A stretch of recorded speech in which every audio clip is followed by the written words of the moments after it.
नमस्कार, मी मनोज भोयर. मॅक्स महाराष्ट्रामध्ये आपल्या सर्वांचं स्वागत आहे.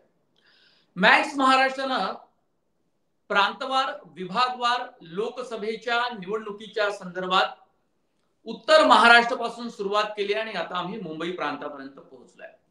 या मुंबई विभागामध्ये 6 लोकसभेचे मतदारसंघ आहे आणि या संदर्भात चर्चा करण्यासाठी माझ्यासोबत दैनिक पुण्यनगरीच्या माजी मुख्य संपादिका आणि ज्येष्ठ पत्रकार राही भिडे जोडल्या गेलेल्या आहेत. खूप स्वागत आहे मॅक्स महाराष्ट्रावर.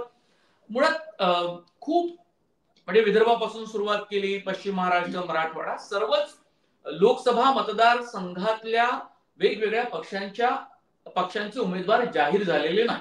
केवळ भाजपच्या 20 उमेदवारांची यादी जाहीर झाली. असं सगळं असताना सुद्धा आपल्याला लढती कुणाकुणामध्ये होतील हे तर आपल्याला साधारणतः स्पष्ट दिसतंय.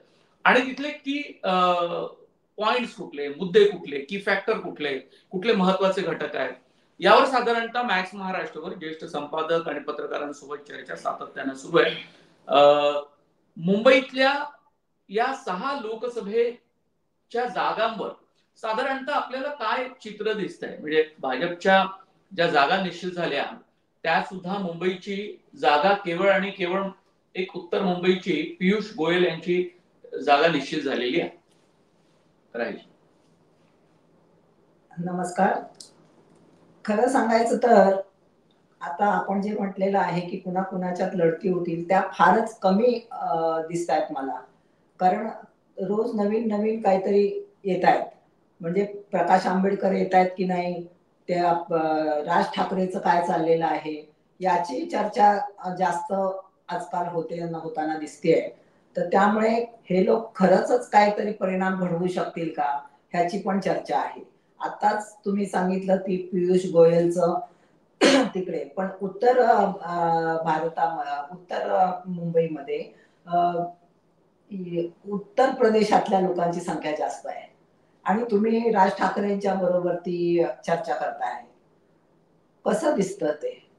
म्हणजे ज्या राज ठाकरेच्या बद्दलचा कमालीचा तिरस्कार उत्तर प्रदेशातल्या लोकांचा आहे, त्या राज ठाकरेंच्या बरोबर जर का मोदी शहा बसून चर्चा करत असतील तर मग लोकांचं काय? म्हणजे लोकांना तुम्ही कितपत महत्व देताय? आणि हे लोक सुद्धा तिथे जे जाऊ इच्छितात त्यांचं नेमकं ध्येय काय आहे? म्हणजे ज्याच्या विरोधामध्ये राज ठाकरेंनी रान उठवलं होतं त्याच राज ठाकरेंच्या बरोबर तुम्ही चर्चा करताय. तर मला तरी ही गोष्ट पटत नाहीये की आता कोणाच्या लढती आता फिक्स झालेल्या आहेत, फारच थोड्या झालेल्या आहेत. म्हणजे दुसऱ्या पक्षातले जे सक्षम नेते आहेत ते त्यांच्या नावावरती इलेक्शन लढलं तर त्यांना तिथे फायदा होऊ शकतो असं आहे. ज्यांचं वजन आहे त्यांच्या मतदारसंघामध्ये अशाच माणसांचं निवडून येणं किंवा दुसऱ्या कुणाला तरी डिफीट करणं आहे. तर सांगण्याचं तात्पर्य हेच आहे की नेमक्या आता लढती कोणामध्ये होणार आहेत, कोणाची विश्वासार्हता. आता सगळ्या राजकीय नेत्यांच्या विश्वासार्हतेवरच मला प्रश्नचिन्ह दिसतंय. कारण मग कसं काय लोकांच्या समोर तुम्ही जाणार आणि लोकांनी तुम्हाला जर प्रश्न विचारले तर तुम्ही काय सांगणार?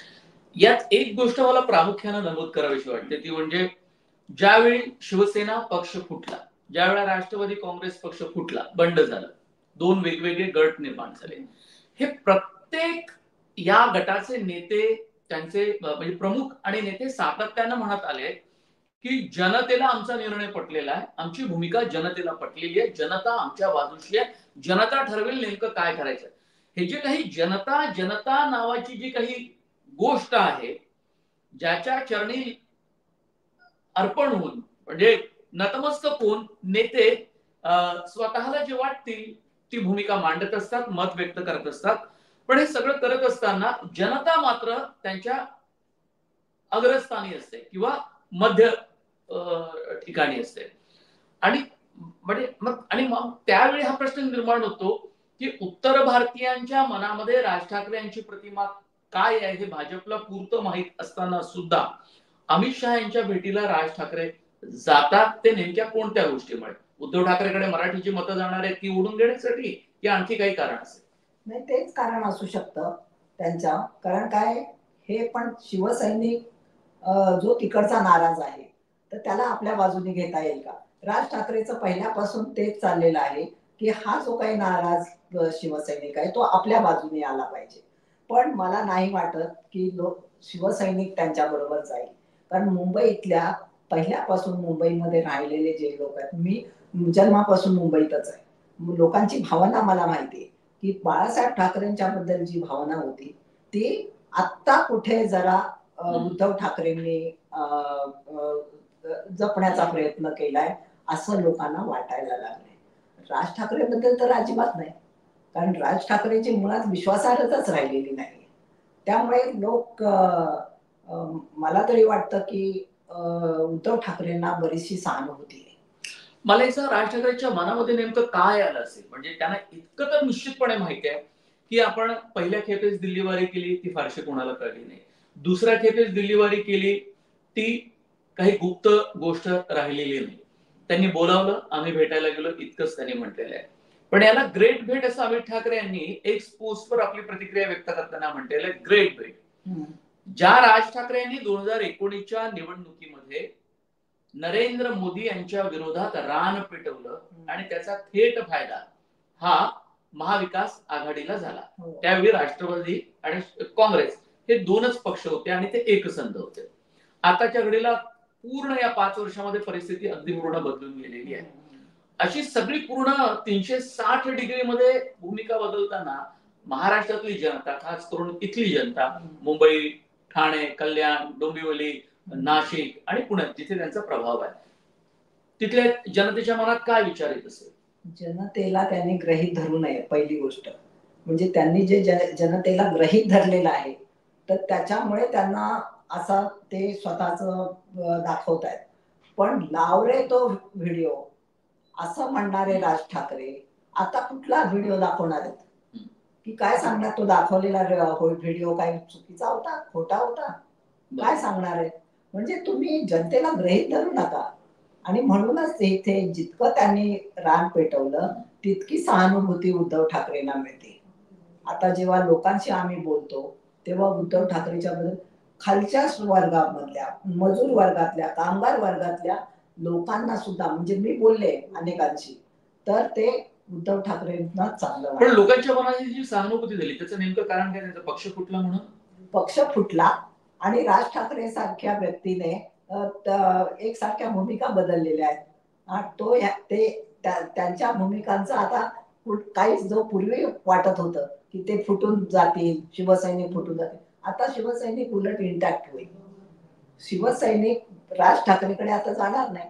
बीजेपी कुठल्या त्यांच्या जोरावरती, कुठल्या मुद्द्यावरती राज ठाकरेंना मत देणार, हे तिकीट देणार आहे?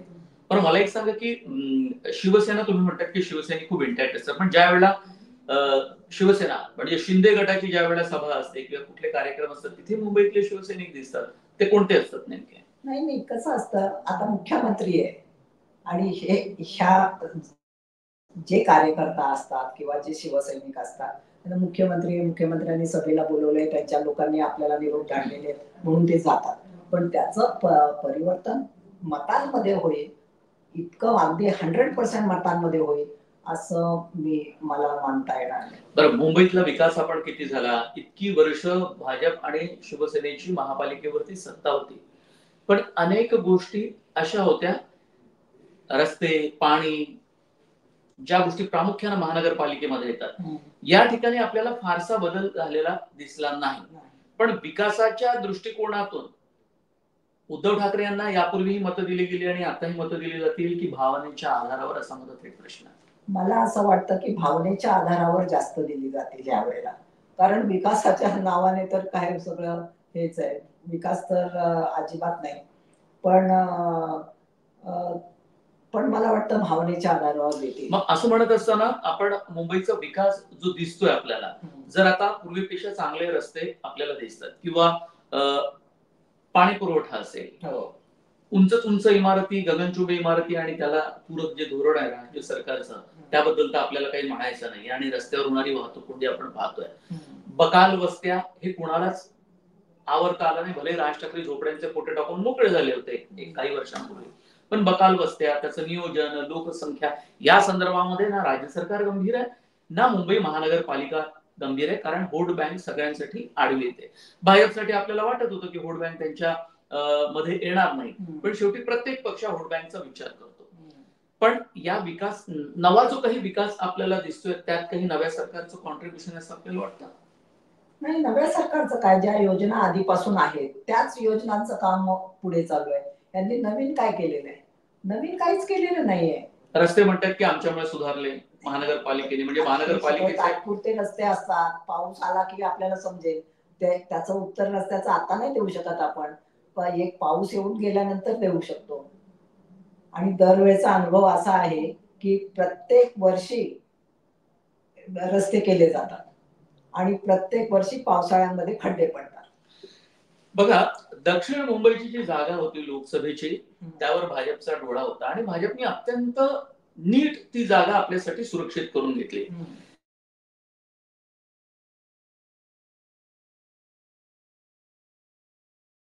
अरविंद सावंत हे उद्धव ठाकरे गटाचे उमेदवार असतील यामध्ये काही शंका उरलेली नव्हती. पण दुसरीकडे शिवसेनेला दक्षिण मुंबईतनं उमेदवार उभा करायचा होता, तो त्यांना कुठलाही असा मजबूत कॅन्डिडेट पुढे मिळत नव्हता. त्यांनी मिलिंद देवरा त्यांच्या पक्षात आले, पण त्यांनी राज्यसभेची उमेदवारी देऊन टाकली. त्याच्यामुळे भाजपसाठी ती जागा सुरक्षित झाली. पण आता राज ठाकरे जर यांना सोबत घेतलं तर दक्षिण मुंबईची जागा त्यांना मिळावी, नाशिकची मिळावी, शिर्डीची मिळावी, अशा 3 जागा त्यांनी अमित शहा यांच्याकडे आणि भाजपच्या पक्षश्रेष्ठींकडे मागितली आहे. मग याचा अर्थ राहुल नार्वेकरांचं जे नाव चालत होतं विधानसभेचे अध्यक्ष, त्यानंतर मंगलप्रभात लोढा जे मंत्री आहेत, पालकमंत्री आहेत मुंबईचे, ही 2 नावं विशेषत्वानं पुढे येत होती की या 2 नावांना लोकसभेच्या निवडणुकीमध्ये संधी दिली जाईल. काय वाटतं आपल्याला? बाळा नांदगावकर मनसेकडून उभे राहतील महायुतीचे उमेदवार म्हणून? बाळा नांदगावकर जरी उभे राहिले या अरविंद सावंतांच्या समोर, तरी सुद्धा बाळा नांदगावकरच्या जी राज ठाकरेची विश्वासार्हता नाही तेच बाळा नांदगावकरचं आहे. त्यामुळे फार काही त्याचा फरक पडणार नाही. म्हणजे याच्या अरविंदच्या इलेक्शनवर ह्यांचा फार परिणाम नाही होणार आहे. फक्त काय आहे की तिथे पुन्हा जर का त्यांनी राहुल नार्वेकरला दिलं भाजपने आणि ह्यांनी जर का ऍडजस्टमेंट करायला सांगितली, तर काही मतं अरविंदची बाळा नांदगावकर खेचू शकतात. कदाचित मतविभाजनासाठी सुद्धा त्यांनी हे केलं असावं आणि 3री जागा ह्यांना देऊ केली असेल. कदाचित पुढे चालून राहुल नार्वेकरला सुद्धा देण्याची शक्यता आहे.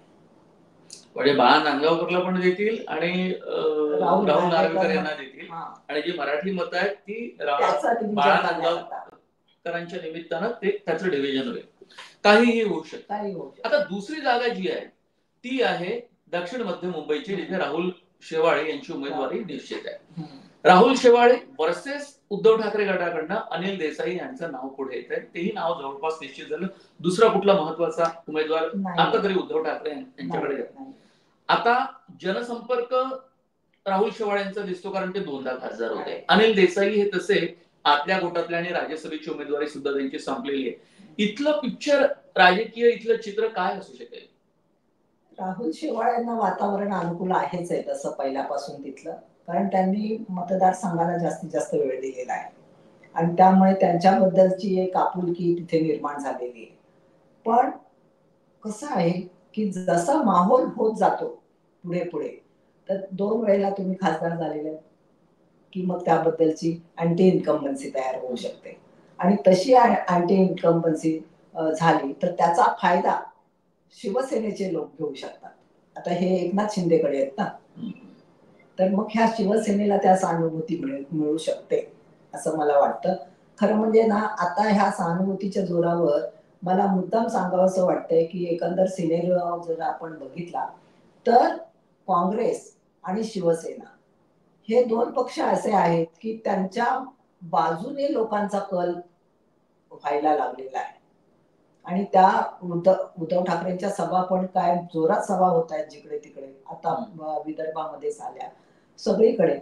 काँग्रेसचं काय आहे की काँग्रेसकडे कॅन्डिडेट कुणी चांगले नाहीयेत आणि कुणी काँग्रेसमधून सगळे गेले आणि काँग्रेसला पण काही पडलेली नाही. काँग्रेसवाले. पण राहुल गांधींच्या प्रतिमेचा काही फरक पडेल असं वाटतं आपल्याला? राहुल गांधीच्या प्रतिमेपेक्षा सुद्धा हे शरद पवार आणि उद्धव ठाकरे हे ग्राउंड लेवलचे नेते आहेत, तर ह्यांच्याकडे जास्त ओढा आहे लोकांचा. आणि त्या अर्थातच राहुल गांधीची यात्रा, न्याय यात्रा एक म्हणजे पूरक गोष्टी ज्या बरोबर वातावरण काँग्रेससाठी पूरक करण्याचा प्रयत्न दोन यात्रेने निश्चितपणे केला, पण त्याचा फायदा काँग्रेसने संघटनेसाठी किती करून घ्यायला पाहिजे होता तो मात्र केला नाही. आणि यावरून पक्ष संघटना, त्यांची नेत्यांमधले वाद हे पुढे येत आहेत, म्हणून त्याची चर्चा होते. आता मला एक सांगा की सी वोटर जो सर्व्हे आला पूर्वी जानेवारीच्या महिन्यामध्ये, आपल्याला आठवत असेल तर तो India Today C voter survey आला, आणि आताच्या घडीला काही दिवसांपूर्वी एबीपी न्यूज हिंदी आणि सी वोटर असं संयुक्त निवडणुकीचा, लोकसभा निवडणुकीच्या पूर्वीचा सर्व्हे आला. त्यातनं 4 जागा या काँग्रेसला दिल्या. त्याचं मुळात हे कारण असू शकेल, तुम्ही जे आता म्हणालात ते असू शकेल. आणि काँग्रेसच्या जागा थोड्या का होईना पण म्हणजे कमी होतील, 4-5 जागा तरी पण काँग्रेसच्या मिळतील, पण शिवसेनेला जास्त जागा मिळू शकतील. आणि त्यामुळे ह्याच्यामध्ये शिवसेनेचा जरा वजन जास्त झालेला असल्यामुळे शिवसेनेला जास्त जागा, कारण त्या सर्व्हे मध्ये राही मॅडम 16 जागा साधारणतः उद्धव ठाकरे गट आणि शरद पवार गटांना मिळाल्या होत्या. 16 गट म्हणजे याचा अर्थ 8 जरी त्यांना या सगळ्या प्रतिकूल परिस्थितीमध्ये कायम ठेवल्या तरी तो महायुतीसाठी फायदा आहे की महायुतीला धक्का आहे, ज्यांना मिशन 45 राबवायचं आहे? महायुतीला नक्कीच धक्का आहे तो, कारण इतक्या जागा त्यांनी एक्सपेक्टच केल्या नव्हत्या. त्यांना असं वाटत होतं की 2-4 जागावर यांची बोलवण आम्ही करू, पण असं आहे ना, तुम्ही जर का पक्षफोडी करून आलात, आता बघा उद्धव ठाकरेंनी स्टेटमेंट केलं की मी पुन्हा येईन, मी पुन्हा आलो, पण त्यांचे 2 पक्ष फोडून आलो. त्याचा वाईट परिणाम झाला, त्याचा ऍडव्हर्स इफेक्ट झाला. त्यांनी असं नाही बोलायला पाहिजे होतं.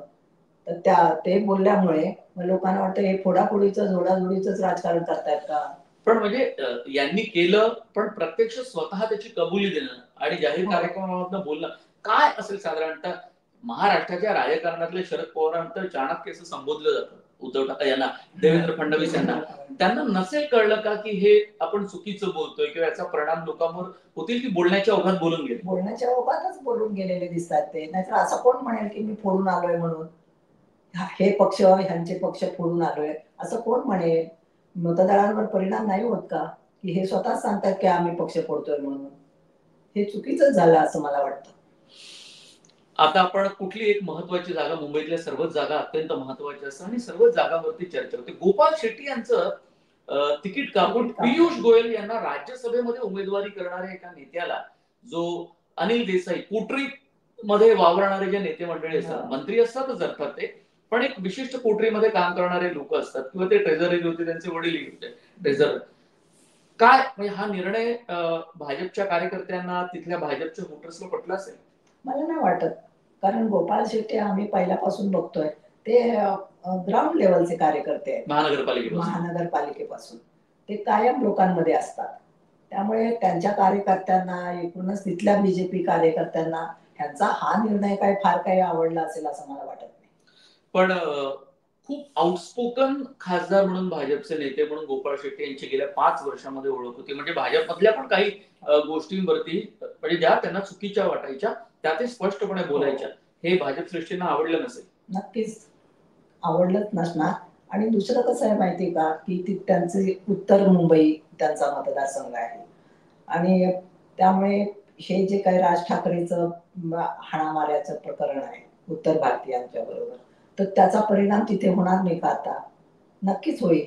खरं म्हणजे एखाद्या वेळेला गोपाळ शेट्टीने सगळ्यांना बरोबर घेऊन गेले असते. आता हे नवीनच आहेत ना त्या मतदारसंघासाठी. गोपाळ शेट्टी हे शेट्टी असून सुद्धा त्यांनी गुजराती मतदार पण सांभाळले. बोरीवली सारखा अत्यंत मोठा भाग या उत्तर मुंबईमध्ये उत्तर भारतीय सांभाळले. याचा अर्थ त्यांचं राजकीय कौशल्य त्यांनी सिद्ध केलं, आणि शिवाय भाजपची मदत. आता याशिवाय एक किरीट सोमय्याचा मतदारसंघ म्हणून आपण ओळखतो. खरं तर तो किरीट पूर्वी कधी गुरुदास कामत पण निवडून आले होते. संजय दिना पाटील आता हे उद्धव ठाकरे गटाकडनं लढणार आहेत. ईशान्य मुंबई. मग या ईशान्य मुंबईमध्ये मिहीर कोटेच्या, पहिले तर मनोज कोटक यांना दिलं गेलं होतं, जे महानगरपालिका, त्यांची तिकीट कापली, मिहीर कोटेच्या यांना दिलं गेलं. हे का केलं असावं भाजपनं? म्हणजे भाकरी फिरवली, तिथे परतवली. आणि दुसरं म्हणजे किरीट सोमय्यांना अजिबात संधी देत नाही भाजप. त्याचं नेमकं काय कारण असावं? आणि शिवाय मनोज कोटक म्हणजे कोटेच्या यांना संधी देऊन तिथे संजय दिना पाटील शिवसेनेचे जे पूर्वी राष्ट्रवादी काँग्रेस पक्ष मध्ये जो चमत्कार घडला मुंबईत आणि ते खासदार झाले, काय अनालिसिस असू शकते याचं? आता हे जे किरीट सोमय्या आहेत, त्या किरीट सोमय्याचा वापर ते फक्त निवडणुकीच्या आधी करतात. म्हणजे एक वाटेल तसे आरोप करणं, आणि एखादी व्यक्ती जर का दुसऱ्या पक्षातली पुढे चालली आहे, तिच्याबद्दलचं जर का मत चांगलं होत चाललेलं आहे, अशा वेळेला किरीट सोमय्या अवतरतात तिथे आणि मग ते भ्रष्टाचाराचे आरोप वगैरे. मला तुम्ही सांगा की आतापर्यंत किरीट सोमय्यांनी जितके भ्रष्टाचाराचे आरोप केलेले आहेत, त्याच्यामधल्या कुठल्या आरोपाचा क्लिअर झालेला आहे, म्हणजे तो आरोप आहे हे सिद्ध कसं झालेलं आहे, ते त्यांना कोणी विचारायचं नाही का? ते त्यांना कोणी विचारत नाही आणि पक्षात पण विचारत नाहीत का? आपण ही गोष्ट खरी आहे की त्यांना ज्या ज्या वेळेला माध्यमांनी विचारलं, म्हणजे आता काही किरीट सोमय्या मुंबईतल्या माध्यमांसाठी नवे नाही आहे, 2000 पासून ते सक्रिय आहे, खासदार आहे, पण हे त्यावेळेला ते उत्तर देत नाही आणि मग ते वेगळी भूमिका मांडताना आपल्याला पाहिजे. म्हणजे आताच्या घडीला तर ती कुठल्या विषयावर बोलतायत असं दिसत नाही. त्यांनी ज्यांच्यावर आरोप केले ते सगळे नेतेच आता मुळात माहितीमध्ये आहे. पण मुळात या मुंबई महानगरपालिकेच्या निवडणुकीपूर्वी ही लोकसभा होते. खरं तर ती महापालिकेची निवडणूक अगोदरच होणं अपेक्षित होतं. या मुंबईच्या 6 खासदार म्हणजे महायुतीच्या जागा लढवण्याच्या मागे एक काही भाजपची वेगळी स्ट्रॅटेजी असू शकते, म्हणजे यापुढे मुंबईतलं भाजपचं राजकारण वेगळं असू शकतं का, हे मला प्रामुख्याने विचारायचं. भलेही शिंदेसोबत ते आले असले तरी आणि पूर्वी उद्धव ठाकरेंसोबत ते एकत्र काम करायचे, आणि उद्धव ठाकरे यांचे 18 खासदार निवडून आले ते नरेंद्र मोदींच्या चेहऱ्यामुळे आले असा दावा ते करतात, आणि हा दावा हे खोटे ठरवतात उद्धव ठाकरेंकडे. यामध्ये आपल्याला आठवत असेल तर काँग्रेसची खूप अत्यंत मजबूत स्थिती मुंबईमध्ये होती, संपूर्ण महाराष्ट्रात आणि मुंबईत सुद्धा. एकनाथ गायकवाड असतील, वर्षा गायकवाड यांचे पिताश्री जे मंत्री होते, खासदार होते. पण आज काँग्रेसची मुंबईतली स्थिती कमकुवत होण्यामागे नेमकी काय कारण आहे, त्याचा उहापोह आपल्याला आता 2024च्या निमित्तानं करावं लागेल, आणि परिस्थिती का सुधारत नाही, आणि आज वर्षा गायकवाड आपल्याला एकमेव अशा मोठ्या चेहऱ्याच्या नेत्या दिसतात. आता तिथे खरं म्हणजे ना नेत्यांचाच अभाव आहे काँग्रेस पक्षामध्ये. जे ग्राउंड लेवलचे नेते आहेत, आता विलासराव देशमुख होते, विलासराव देशमुखांच्या नंतर कोण लोकनेता आलेला आहे? विलासराव देशमुखांच्या नंतर मास लीडर असा कुणी सुद्धा काँग्रेसमध्ये पुढे आलेला नाही, आणि तो आणण्याचा किंवा त्याला नेता म्हणून पुढे लिफ्ट देण्याचा असा प्रयत्नही करत नाहीत काँग्रेसवाले. तर त्यामुळे विलासराव देशमुखांच्या नंतर नेता नाही, आणि त्यामुळे ही काँग्रेसची परिस्थिती झालेली आहे. मला आठवत आहे की 2009ची इलेक्शन होती, तेव्हा पण सगळेजण 2004च्या इलेक्शन मध्ये सगळ्या पक्षांची मोठ बांधली होती, आणि त्या शरद पवार बाजूला गेले होते. शरद पवार त्याच्यात लक्ष घालत नव्हते. ते सोनिया गांधीचं प्रकरण, सोनिया गांधींच्या बरोबर जायचं नाही, ते राष्ट्रवादीचं, हे सगळं होतं. पण विलासराव देशमुखांनी त्यावेळेला असं सगळ्यांना जवळ घेतलं, सगळ्यांना, सर्व पक्षीय नेत्यांना जवळ बोलवलं, आणि ही सगळी ऐक्याची एक्सप्रेस आम्ही सुरू करतोय असं सांगितलं, आणि त्याचा परिणाम झाला. कारण गावागावात जाऊन त्यांनी सांगितलं ही ऐक्याची एक्सप्रेस आली आहे म्हणून.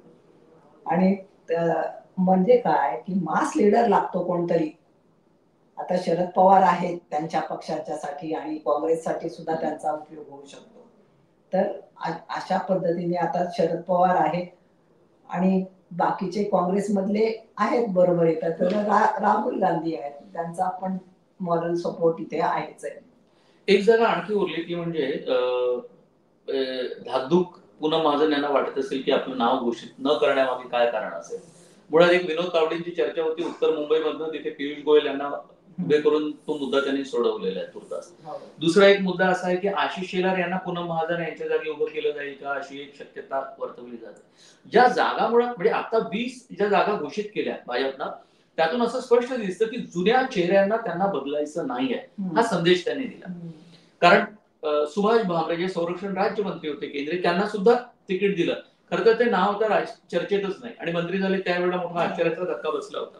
मग असं सगळं असताना पूनम महाजन यांचं नाव नावाची घोषणा न करण्यामागे आणि तिथे आशिष शेलार यांची चर्चा होण्यामागे काय नेमकं कारण वाटतं आपल्याला? आता कसं आहे की ते आशिष शेलारांना जर का बूस्ट द्यायचा असेल, पुढे आणायचं असेल, तर मग एकाला कुणाला तरी बसवलं पाहिजे ना.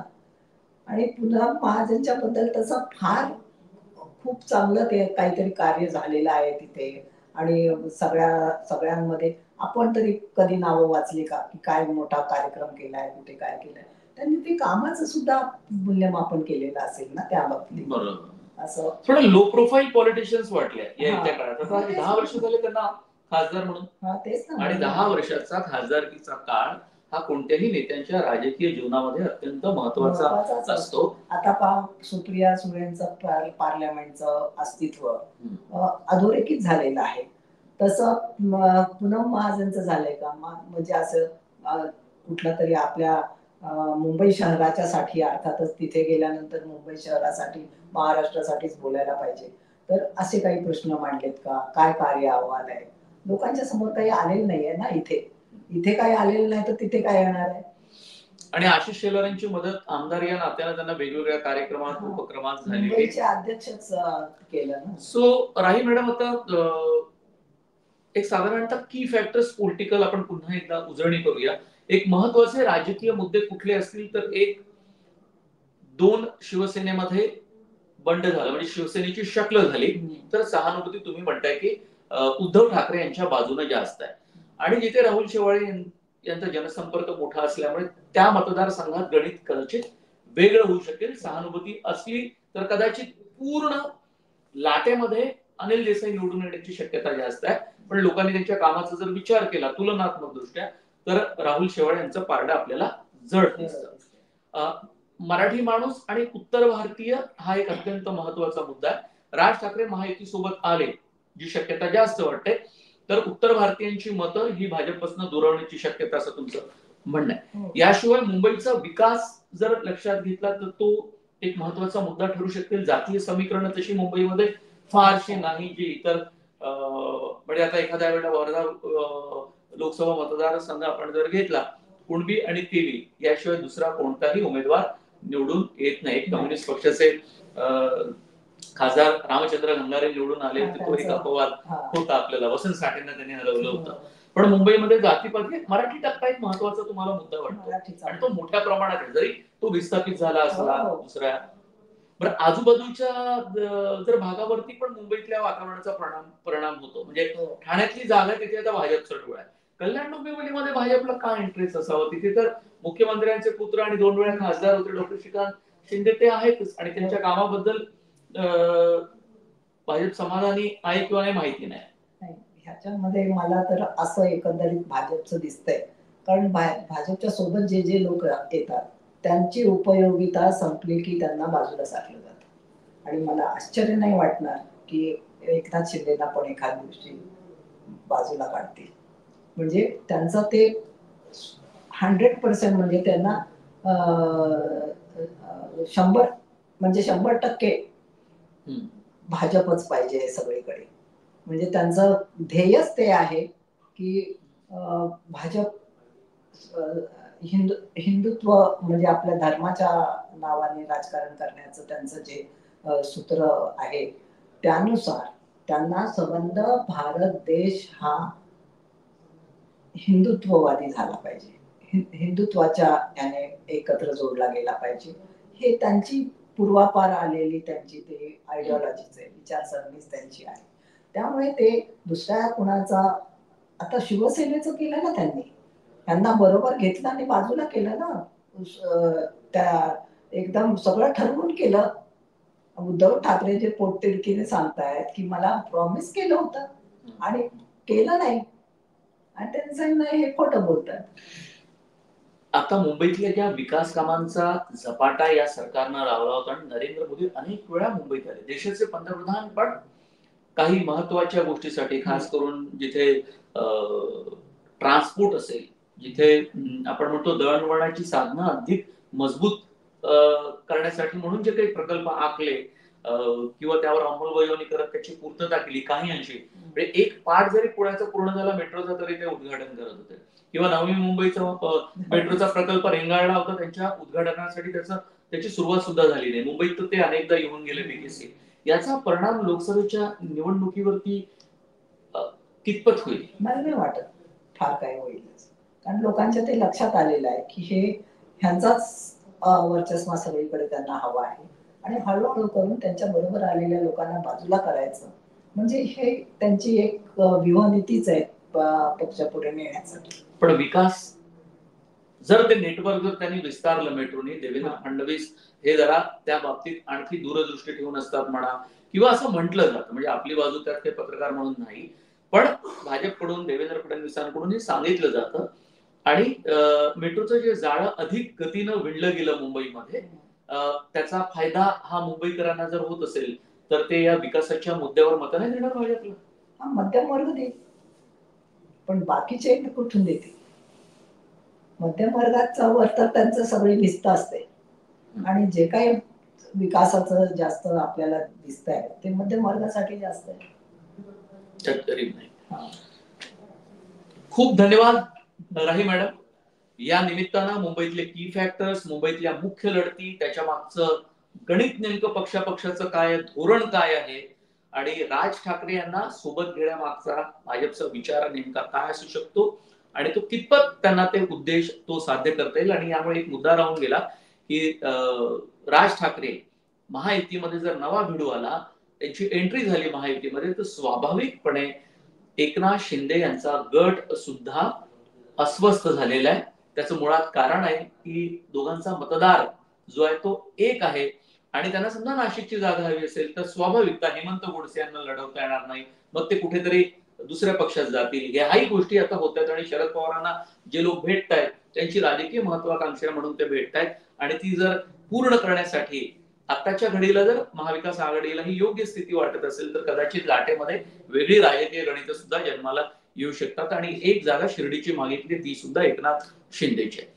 पुन्हा एकदा खूप धन्यवाद. हा व्हिडिओ आपल्याला कसा वाटला, ही चर्चा कशी वाटली, आपण जरूर कमेंट बॉक्स मध्ये कळवा आपली प्रतिक्रिया. आणि आपण आपलं आमचं चॅनल म्हणजे आमचं आणि तुमचं हे सगळ्यांचं एकत्र असलेलं चॅनल मॅक्स महाराष्ट्र जर आपण सबस्क्राईब केलं नसेल तर ते जरूर करा. खूप खूप धन्यवाद.